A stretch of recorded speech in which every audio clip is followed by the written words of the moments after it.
Did you know the Pokémon series is over 25 years old? That means Charmander is old enough to drive. A frightening thought. And the Poké Train shows no signs of slowing. The latest games, Brilliant Diamond and Shining Pearl, put a fresh spin on the classic Nintendo DS titles, with updated visuals and more new features than you could fit in a Kangaskhan's pouch. But more importantly, these latest remakes have us reminiscing about our own precious memories, or Preshmems if you will, from Pokemon's illustrious history. Join us then for our most fresh Pokemon memes in this video, brought to you by Outside Xtra and sponsor Pokemon Brilliant Diamond and Pokemon Shining Pearl.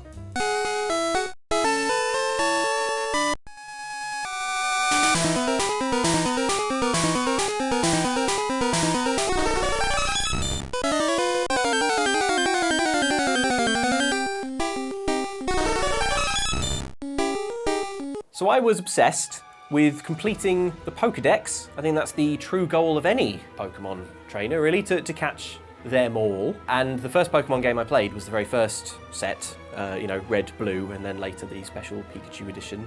And the hardest piece of that puzzle is, well, no surprise, Mewtwo.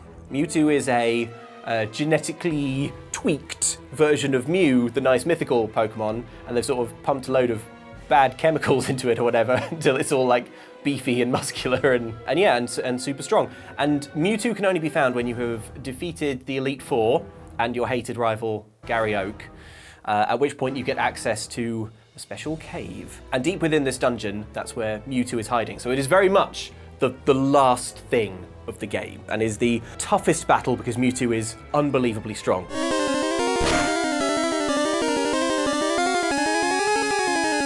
Except for, I would say, maybe most players, this fight is actually pretty easy because in the course of the game you get given a Master Ball, and a Master Ball has a 100% catch rate. So you encounter Mewtwo, Mewtwo's like, aha, welcome to my lair of genetic evil, and you're like, catch you in one. I caught him easily, it was no problem. It was no problem for Andy because... Just used my Master Ball as you're supposed to. Mewtwo, you say? I said, easy. Equipping my Master Ball. Glad I didn't use this on some scrub poke, I said.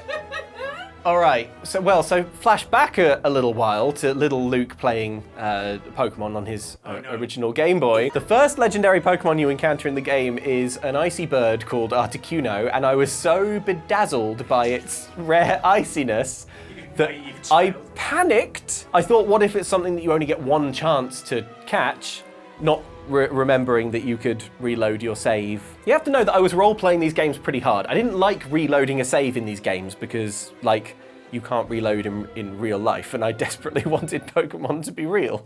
So when I encountered Articuno, I was like, and I recently got the Master Ball, so I was like, Master Ball! So I wasted my Master Ball on Articuno, the Icy Bird, which meant that when I came up against Mewtwo, it was the most intense battle of my storied video game career. And let me tell you why. When you are trying to catch a Pokemon, the goal is not to kill it, the goal is not for it to faint. What you want to do is to weaken it sufficiently so that when you throw your Pokeball, it can't wriggle away, it can't fight back. So you're trying to get the health down to like just a sliver, and you're trying to inflict status ailments. So you're like trying to send it to sleep or to paralyze it or something like that. So while you're doing this, it's basically just pummeling your Pokemon. You've only got 6, and it's just going through your team, like knocking them out. And I remember the tension of this battle to capture Mewtwo so clearly and so vividly, and the drama and the wanting it so badly, and you'd get Mewtwo down to like just a little bit of health, and then you'd be like, okay, now I'm going to throw one of my Ultra Balls. Mewtwo would effortlessly break free because it's freaking Mewtwo, and then Mewtwo would heal itself because that's something that Mewtwo can do, as if Mewtwo wasn't strong enough already. So this fight went on so long, just knocking out one of my Pokemon after the other. And the reason that I remember this so vividly was because I was also underneath the ocean at the time. Because I was on the Eurotunnel at the time, because I was on a family holiday, sat in the back of the family car, loaded onto a train, going to France. You might not be familiar with this, but there's a tunnel that goes under the sea from the UK to France, and you can put your car on a train. It's the only place to find Mewtwo. And it's where Mewtwo is. You have to go into the Eurotunnel.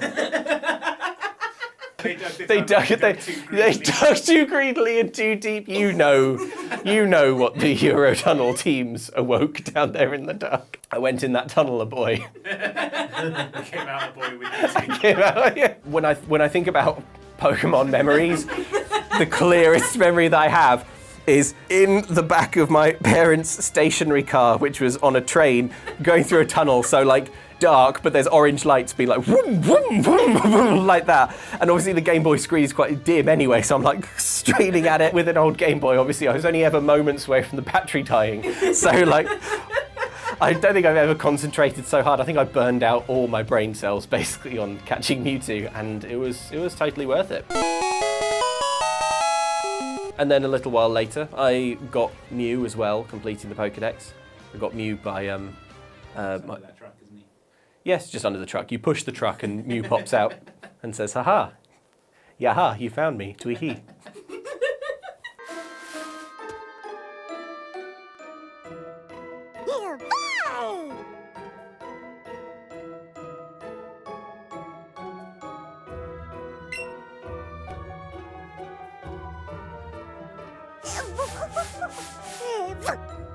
So I love Pokemon, but the one thing I don't like about Pokemon is that they're not real. I want a Pikachu, I want an Eevee. When Pokemon Let's Go Eevee came out and I got it, I was quite excited because I'd sort of seen that it was a thing that you could pet your little Eevee on the screen, and that's been done in many games. It's Eevee though, it's Eevee. Even before I got to actually pet the Eevee, there's this bit where Eevee, like on the start screen, like runs up and it's like, and then runs off and runs into the TV, and then you go into the Pokemon land. And I was just like, like Eevee was so cute that I got a little bit choked up. And I was like, okay, this is, I don't know, this is either a good sign or a bad sign for me. Because I knew what was coming. Eevee chooses you, and there's a cute little cutscene, and it's like, so I'm getting all like Andy's face looking at me right now. It's like, are you okay? Like you said it pooped. It's like boop. Oh, boop. Boop. And it's like poop. But eventually I got to the most important part of the game, and that is when you can pet your Eevee. And it comes up to the screen, and you like pet it with your finger on the thing, or with the Joy-Cons as well. And it just makes the cutest noises. And I just had a real moment. I was just sitting there like a grown woman looking at my Switch being like, Did actual tears come out? maybe. Like, I got watery-eyed at just how cute it was. That's like, called cry, yeah. And I think it's just, you know, one of the greatest interventions in gaming ever. Just having this little cute little fox Pokemon being like, ooh.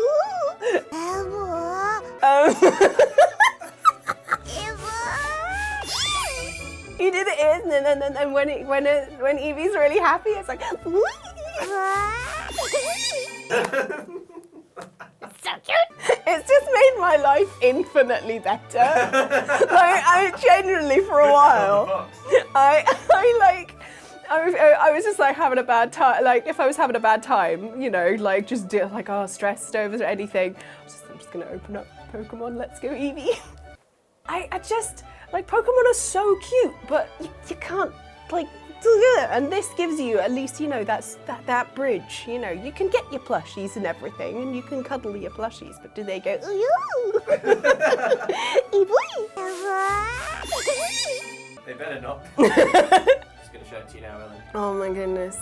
The best one is when Eevee puts the little paws on the little ears.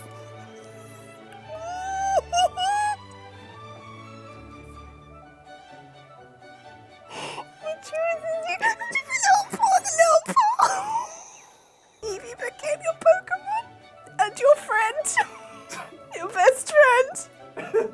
This is also, I've never had a pet, so this is a lot of like pent-up frustration of not having a cute furry thing in my house. So I taught Eevee, and Eevee taught me. But yeah, I discovered through Pokemon that I got to a stage in my life where if something is really cute, I don't just go, "Aw," I go.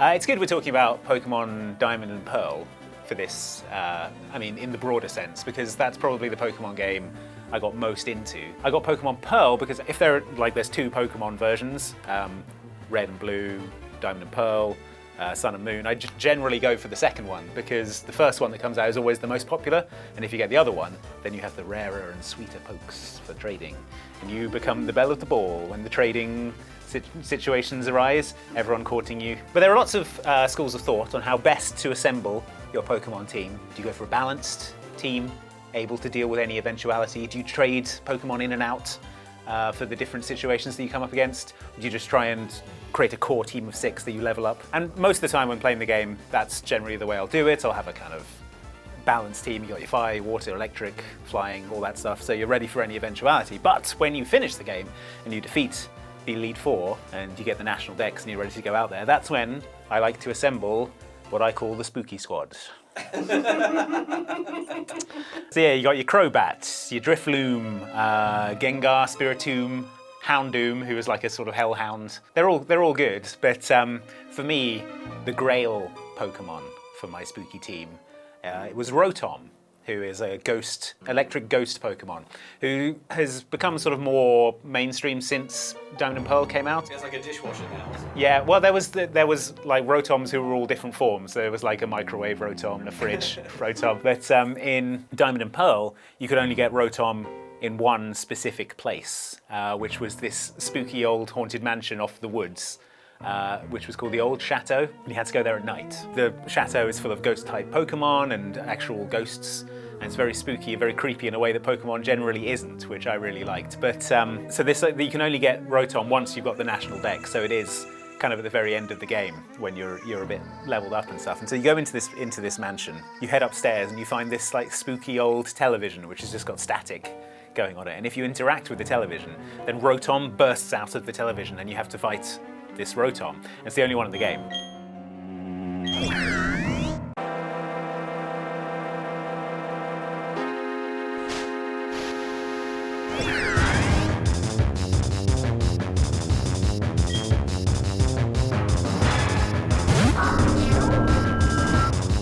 And it's a hard fight, but not for maybe the reason that you're thinking. It's because the Rotom is always level 15, and by this point you're like level 90 or whatever. So pretty much anything you do to this Rotom will instantly kill it.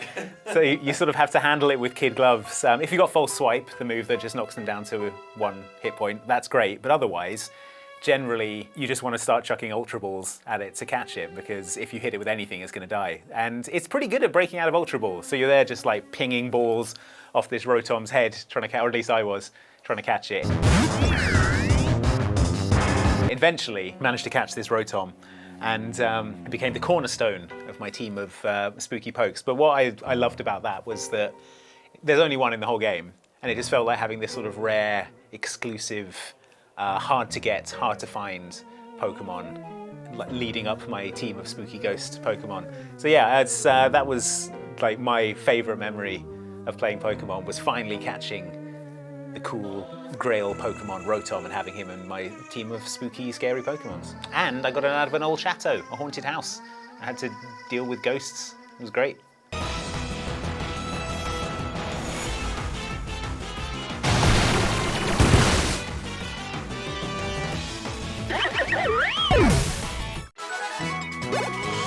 What's so great about Pokemon is choosing a starter. It's the hardest bit of any Pokemon game, and it's the thing you have to do first, because you are presented with 3 adorable, sweet little Pokemon, and you are basically told to tell 2 of them that they are trash garbage and that you hate their faces and never want to see them again, and pick one, and that one that you pick will be your sort of main Pokemon all the way through the game. And the emotional bond that you have with that Pokemon will be the strongest of all. I have very fond memories of when Pokemon Sun and Moon came out. I had a copy of Sun, Andy had a copy of Pokemon Moon. I remember there was a weird rivalry that emerged, that sort of sprang up between us.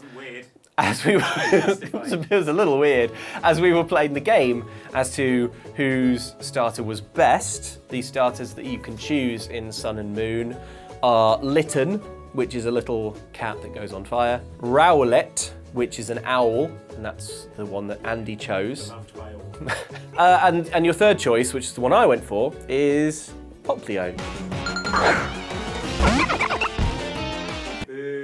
Defining traits are it's a circus clown and also a circus seal, I guess. Yeah, a performing seal who is also a clown and is also a Pokemon. And I chose Poplio. And boy, did I love Poplio. I just have bizarrely fond memories of those months where we were playing through Sun and Moon respectively, just taking little pot shots at each other's choice in starter Pokemon. Leave my owl son alone. Needless to say, I was vindicated when Andy's Rowlet evolved into Dartrix.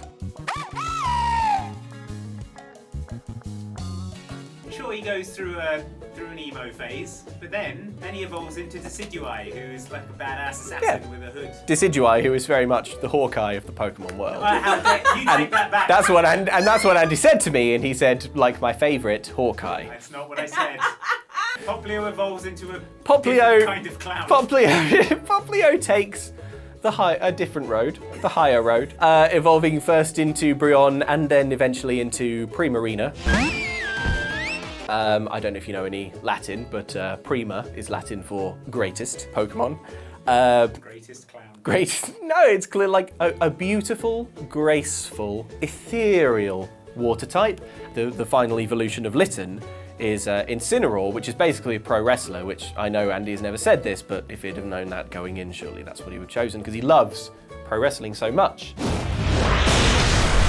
I never picked the fire type starter. I really love the persistent Pokemon mechanic of having to choose a starter, being forced to make that difficult decision early doors. And yet you get it so wrong so often. I got it so right with Poplio, yeah. And I Garfield character. Jim Davis should be so lucky as to have invented Poplio.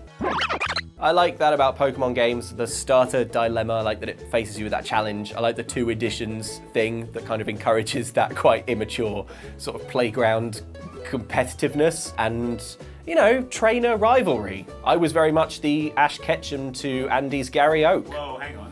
And it was a role I was happy to play. I believe End of segment. I believe we End of segment. And I End of segment. Won, so. Of course he won, because it was because he had the cheating grass type.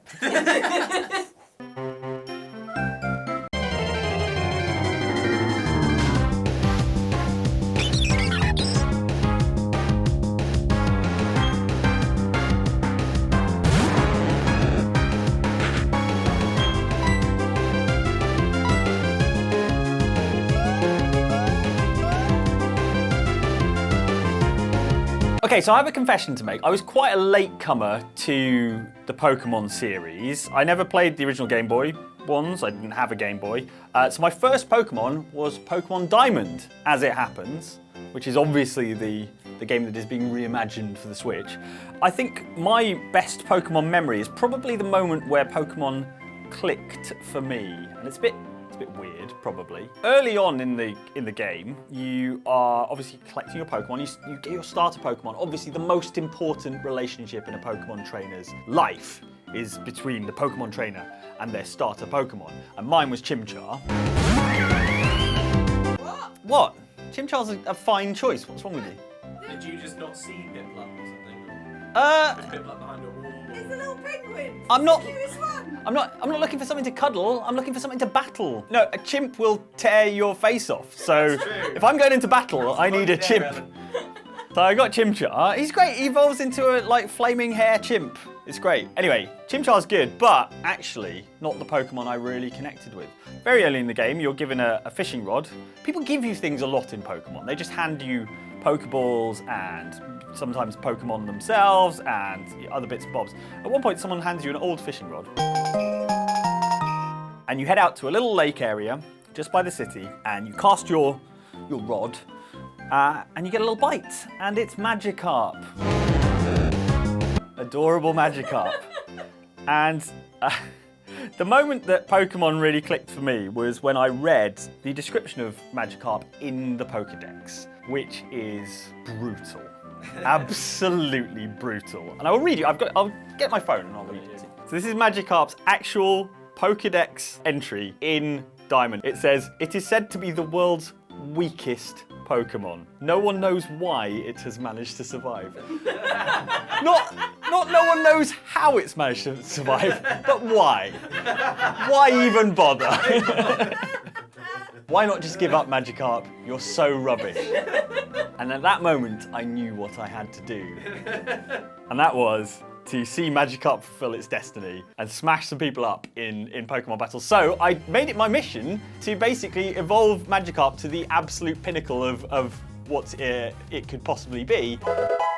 And I will show you what it looks like at level 20. It looks like this.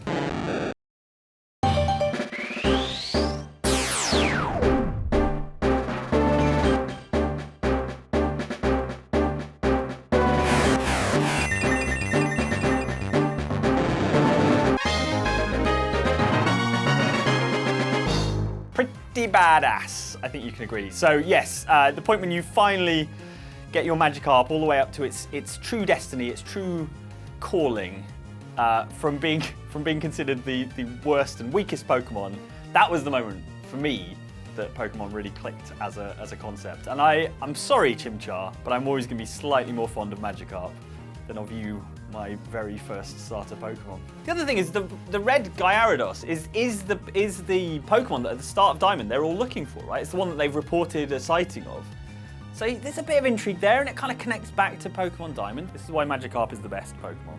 Read some of the other Pokédex entries from Magikarp through the series. All right, come on then, let's find them. Magikarp is a pathetic excuse for a Pokemon that is only capable of flopping and splashing. Same. This behaviour prompted scientists to undertake research into it. They're like, what is this useless Pokemon flopping and splashing? It is virtually worthless in terms of both power and speed.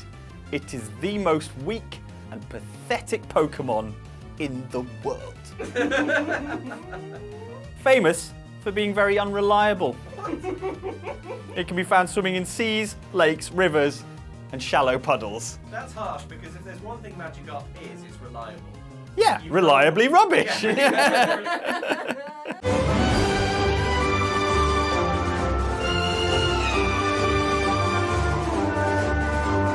Hey there, kids.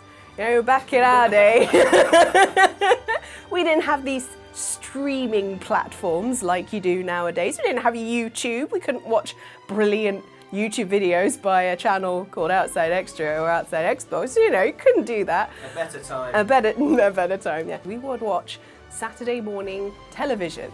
And for me, one of those shows that I desperately had to watch every week was SMTV Live with Ant and Dec and Kat Deely. They showed Pokemon, and that was my dose of Pokemon. Anime had just started to come over to the UK as a slightly more mainstream thing for kids to watch. It was a big deal that they had Pokemon. They knew that most of the people, while the main show was great, people were there to watch Pokemon.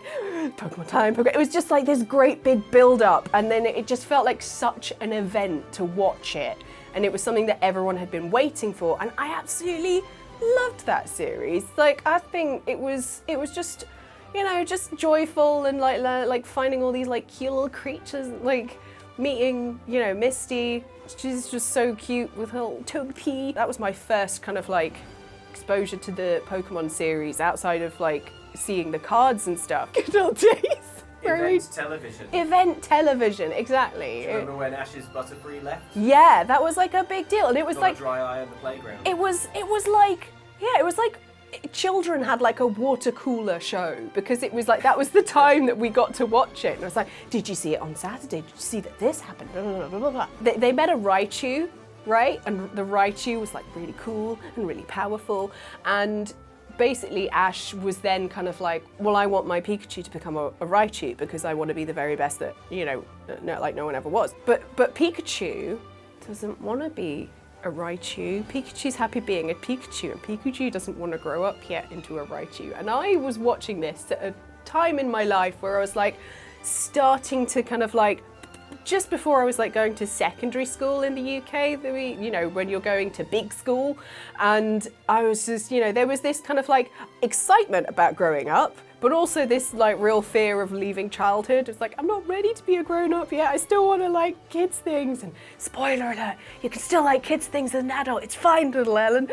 You're still obsessed with Pokemon. Like at the end of the day, Ash realizes that he shouldn't force Pikachu to change, and he loves Pikachu as he is. And it's just a really nice moment that Pikachu can be his true self, and he doesn't have to change for anyone. And yeah, and I was just like, at that point in my life, that was something that I needed. Like, in terms of like, it's okay to still like, you know, not want to have to like fully grow up yet because there's no rush to be yourself. And I was like, cool, I need that. I still want to like the animes and stuff when I'm growing up. You tell your parents to put away the Thunderstone. Yeah.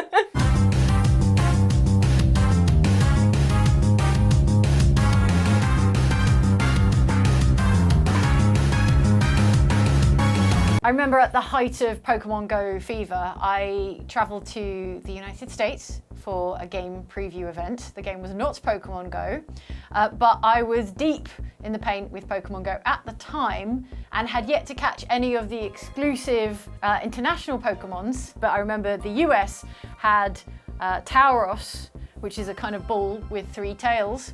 It was much sought after and highly prized in that you couldn't catch it in the UK. I spent a good deal of that press trip trying to catch a Tauros. Did your work suffer as a result? If you're not 2K games, then no. No, I was very professional and I did it only in my off time between presentations of an unrelated game. I remember going on a touristy sort of sightseeing tour of St. Louis, whichever is correct, cemetery in New Orleans. And I remember that very well because of the history, but also because Nicolas Cage's future tomb was a Pokestop. We were walking to the cemetery, and obviously I was walking with my head down looking at the Pokemon Go screen. Nicolas Cage has a pyramid tomb in that cemetery that he will one day be buried within. Anyway, I didn't catch anything there because I was appreciating the history, obviously. I did catch a Tauros because I think we were waiting for a sort of press conference type deal, a presentation. And I put down some incense, and I was like, Jane, you've got to spend all your poker coins on getting this Tauros before you have to fly back to the UK. And just being like, no, get out of here, everything that's not a Tauros. And then there it was. I remember it was fairly middling stats, not a great Tauros by anyone's measure, but it was a Tauros, and I caught it, and it was the most exciting Pokemon experience of my life because I had to get it in before the Mafia 3 presentation took place. And Andy was there as well, and he was furious because I was like, Andy, look! You've left out several important Tauros. details from this story. I don't think I have. And Andy was You put furious. out all this incense at night when I was asleep. And then you didn't wake me up and tell me there was a Tauros in the area. You wanted I me- could have caught it. Wait, you wanted me to call your hotel room and tell you to wake up so you could catch a Tauros? Yes. Well, that's the way Andy remembers it, but in my precious Pokemon memory, and I remind you, it's my precious Pokemon memory. Can I change mine I to be I my caught- retelling of this story? I caught a Tauros, and then Andy was mad, and that made it the best Pokemon memory of all time. That's the problem with New Orleans, though, isn't it? It's a beautiful city, but it's such a Tauros trap. I love you, Eevee. You're so cute. And you're supposed Boop. to do the outro, Ellen. What? Oh, sorry. Hi. Two seconds. Right, I'll do it. Like and subscribe if you enjoyed this, please. Yeah, please like and subscribe. Thank you for these other watching. videos. Yeah, there's other videos over there. 2 seconds, Eevee. There. And if you really like it, you should subscribe because we do loads more videos just like this. We talk about Pokemon a lot. Like you, Eevee. And thanks for watching. Bye. Woo!